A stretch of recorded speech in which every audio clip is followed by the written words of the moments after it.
예, 안녕하세요. 오늘은 이 마르크스에 대해서 한번 이제 살펴보려고 하는데, 뭐, 좋아하는 사람으로서, 이 책을 좋아하는 사람으로서, 한번 이제 얻게 된, 마르크스가 하려 했던 말이 뭔지에 대해서 한번 좀 알아보려고 합니다. 우선은 이제 책 제목이 데스 캐피탈이에요. 데스 캐피탈. 보통 이제 우리가 자본이라고 해석하고, 또 돈도 있죠. 근데 이제 이게 이 두 가지를 이 차이를 좀 이렇게 구분하는 게 쉽지 않습니다. 자본, 돈, 약간 좀 동의어처럼 좀 쓰이거든요. 그래서 이제 영어로는 자본을 이제 캐피탈이라고 하고, 요게 이제 독일어로 쓰인 캐피탈 스펠링인데, 자본과 돈의 이 차이점을 좀 알기 전에 곁길로 좀 세면서 이 캐피탈의 어원이 어떻게 생겼나, 이것도 한번 좀 알아보면 재밌을 것 같아서 한번 말해보겠습니다.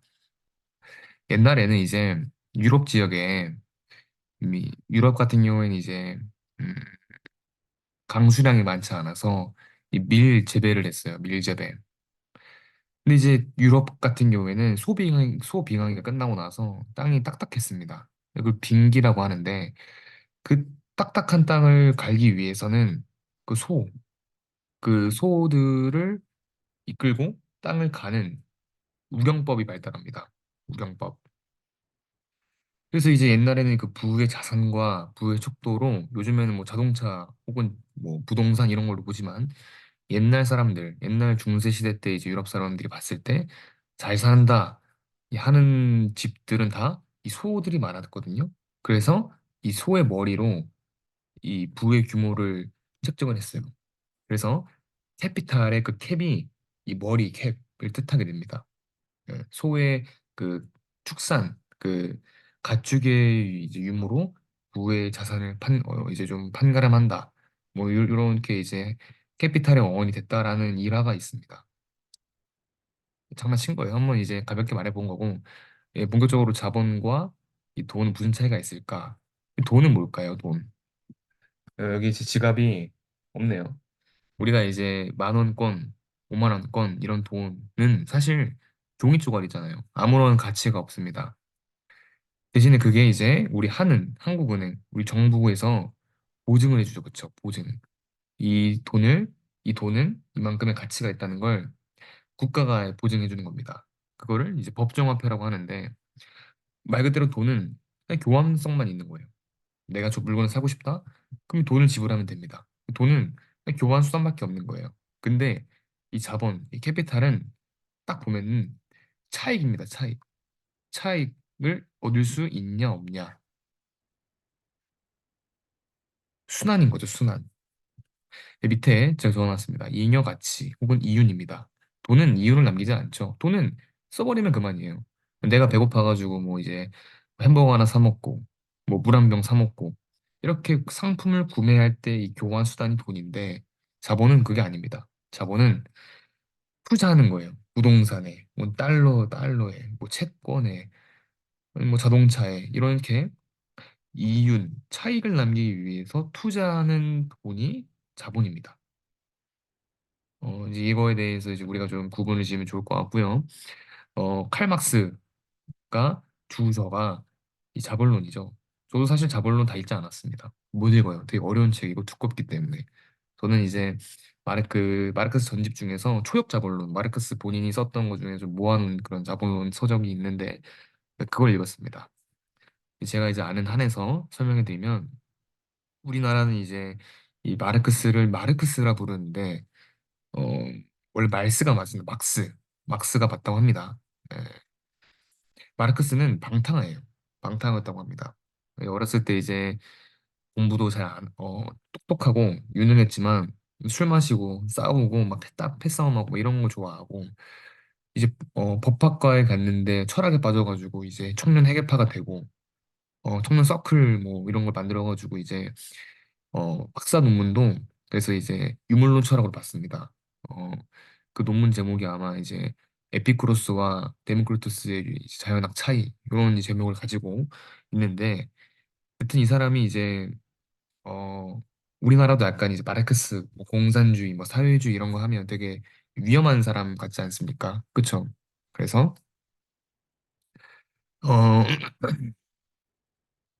어, 이 사람이 했던 일이 나중에 이제 박사가 되고 나서 취업을 합니다. 취업. 예, 어디 취업하냐? 신문국 보도국장이 됩니다. 그래서 이 정치적인 일을 많이 관여해서 피신을 하게 됩니다.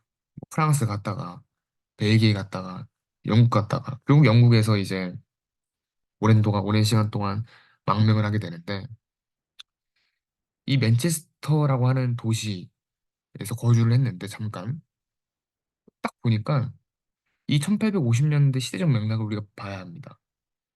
영국에서 엔진, 이 증기기관, 피스톤 운동을 하는 이 증기기관이 제일 처음에 발달이 됐어요. 왜 영국에서 가장 빨리 이런 게 발달했나? 왜 산업혁명이 영국에서 났냐?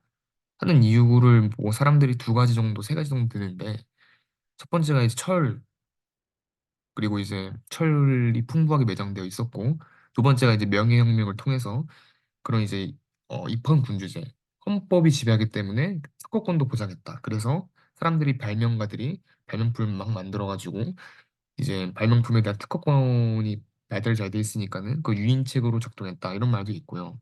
여튼 이 맨체스터라는 도시는 당시에 엄청 제조업, 철도, 레일, 증기기관 이런 게 발달했던 나라입니다. 근데 마르크스가 그래서 딱 보니까 궁금한 거예요.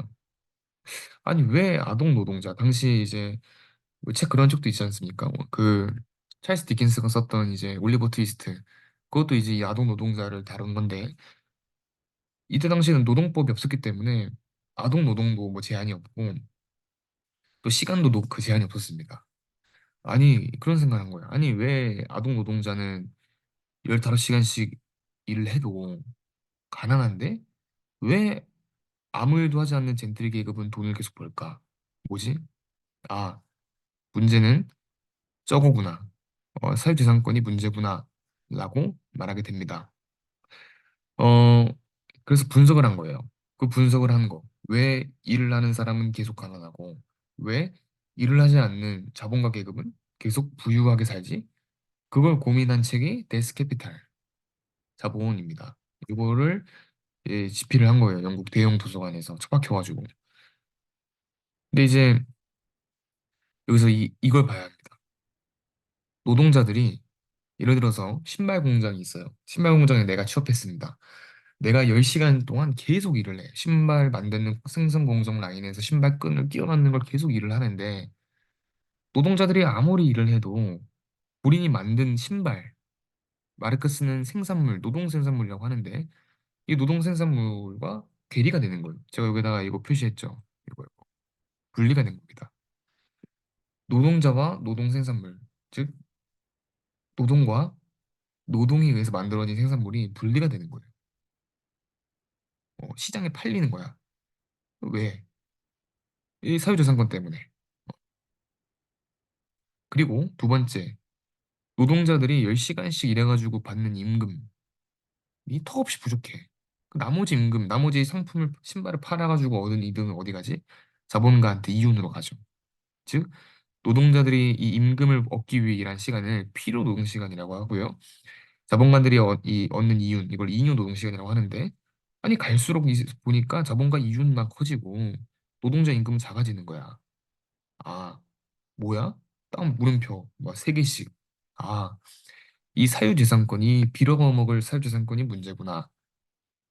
그래서 이걸 바로 노동소유론, 노동자들이 아무리 일을 해도 본인이 만든 생산물로부터 쫓겨나, 괴리가 돼. 그리고 아무리 일을 해도 이 필요 노동 시간이 자꾸 작아져, 소외된다고 합니다.